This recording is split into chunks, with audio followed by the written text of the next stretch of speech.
Everybody give it up loud for her first Zoom show ever, my friend, Monique Marvez! Wow! Hey! This is my real apartment. I didn't clean it for you guys. This is very bizarre for me.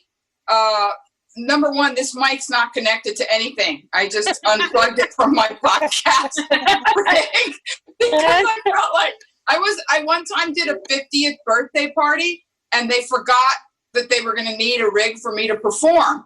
I got there and, they had the check and it was a beautiful party. I said, "Where's the mic?" They said, "There's no mic."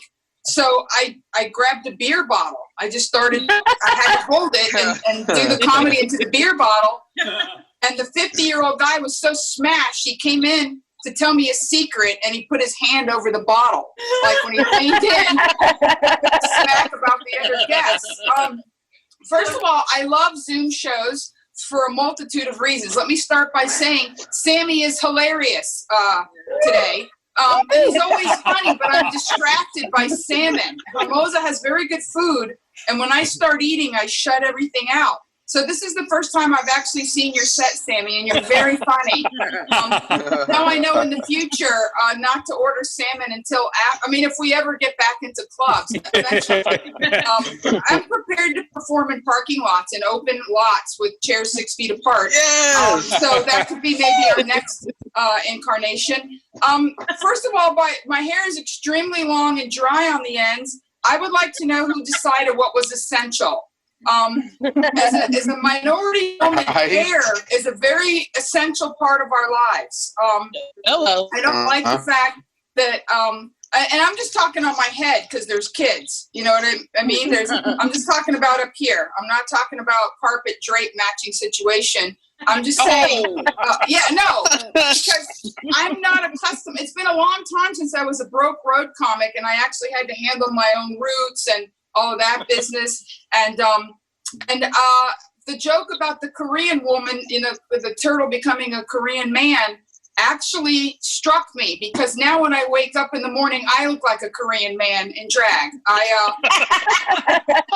it's funny because one of my callbacks in my act is I wish these were jokes, but you don't realize it takes a village. When you're a woman of a certain age, you got the face zhuzhing, you got the hair situation. So the fact that back when I was broke and I had to do my own hair, it wasn't about roots. It wasn't about, it was just, I was cheap. Now there's a lot of old lady stuff I'm trying to outrun.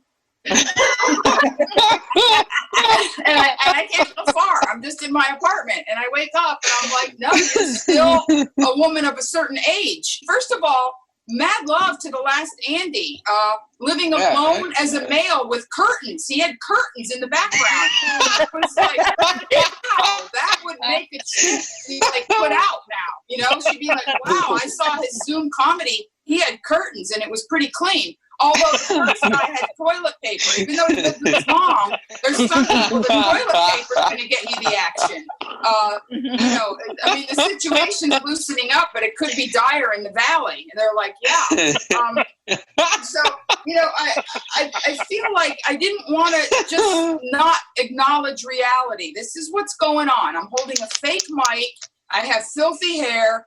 And, and it's a good thing I'm not dating because, I'm not ready for that. There's no part of my body after 6 weeks in my home that says, let's get to it. You know what I mean? I'm being honest. This is my virgin Zoom show. And it feels very different than being on stage with the swagger. I'm between my couch and a small table. I had dry cereal for dinner. That's insane. My God. Yeah, look, I'm eating. You know how you have stuff in the back of your pantry that you realize you moved from another apartment, and you get to the point where you're like, it's move it or lose it. I'm eating that 6-year-old oatmeal, and I did that. I ate, and I don't even know why. I could have thrown it away. But then all of a sudden, I'm going through this thing. I've coined a term. You guys can use this because people are coming up with little hey, let's have a quarantine. Like, you're my team. We'll have a quarantine thing and a Zoom. I've not Zoomed anybody. I don't care. You know, I have 3 failed marriages. This is kind of a little blissful for me. That thank God for unanswered prayers. The fact that I'm not married and I have no children and I live in an apartment that I could pack up and go and no one could stop me. These are exciting. What used to be a negative. See how certain things will just flip the script on you? Like, if I had to entertain children now, I would drug them. Somebody said they were watching Mad Men. When I was a child, my parents would tell me that I was coughing when I wasn't, so they could give me NyQuil. It was like a thing. Like, you look like you're gonna cough. No, I'm not gonna cough. Yes. Like there was a time when you didn't have to have real babysitters, when like an 8-year-old could be left with a drugged up 3-year-old. Did you know that? Like in the 70s? Not only did they smoke in the house, and I'm thinking like now there's all kinds of rules. Like you can't do that to children. You can't do things. You have to legitimately entertain them and feed them balanced meals and leave your house. My friends are leaving their houses in hazmat suits to get appropriately balanced diet food for small children that they're attempting to homeschool that are smarter than them already. Like that's what's going on. And you can't spank them no more. You can't spank them. Spank them. You can't even belittle them. You know what I mean? Like, you're a bad person if you hurt their self-esteem. I don't know what you know about immigrants. I don't know what you know about Latinos, but humiliating your children that's what you do. That's how you keep them moving forward. It's a gauntlet of humiliation and self-esteem lowering is how you get to the end. It's how you become you. Imagine if you had a husband you were locked up with no excuse for not sleeping with him at all. You know what I mean? And I know there could be young people, sleeping, like with dreams and whatnot. When I was a DJ in my 3rd marriage, and I hated him towards the end, it's true. I could say, look, honey, I have to wake up at 4 a.m. I'll just sleep downstairs so I won't disturb you. And that was a legitimate excuse. But if you're not going to work, what are you going to say? Like, I guess I could say I'm going to watch The Wire and, there's a lot of gunshots. It's loud. I'll just stay out here. But I apologize that I don't have set up punch and actual jokes because I was just getting used to this whole thing. And it's been really wonderful. Like the first guy to see like, yeah, I don't think you're just with your mom because of the pandemic. Let's be honest. I think you're there a lot.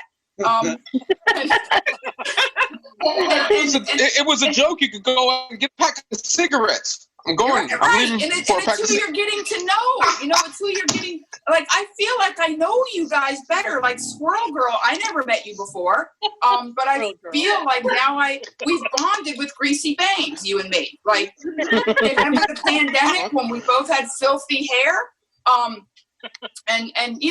And she's fancy. She has an Alexa. I don't even have an Alexa. I have a dog named Nola. I'm like, let's go walk, So I don't even know how the time works because I can't see the light or anything. So I'm going to try and stick the landing by saying that I'm feeling good about this pandemic because it's a lot of decisions I made when I was younger that seemed like very bad decisions are now playing out. That I did good, I did good. I'm not avoiding anyone, because it'd be hard in close quarters to avoid people.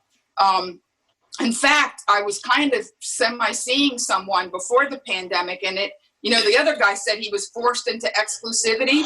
I didn't even have to break up with him. I just, is a relationship texting? No. And he can't come over. And by the time he can, I'll figure out what to do. I have plenty of time. I have plenty of time to figure out a nice way to say, look, I've spent this time alone. I'm feeling very pandalescent. I invented that word because I feel, you like that, pandalescent? There's a weird excitement coming over me because I'm remembering now dyeing my own hair, being broke, having bad credit, eating ramen noodles. This is like being a road comic again, except I don't have to drive. It's really exciting. And then it's the 90s again. I'm going to dig up my slutty headshot and put it up behind me next time. I wish that was a joke. Come up to me, I've seen your Mistress of Comedy headshot back in the day in the 90s. But I mean, I've been doing this a very long time. So all I can say is if anybody would have told me back in the day when in order to get a booking, okay, you had to film yourself with an actual camera in the back of the room, put it on a VHS, send it in a padded envelope to a comedy club in Vegas where the booker drank too much and never actually looked at anybody's VHS tape, just booked their friends. And then you would meet one of their friends and you would get booked. And then you would go, like, you would have to have a headshot from Turbo Scan. Like, you had to work to get booked. Yep. Now you just download an app and know Sammy.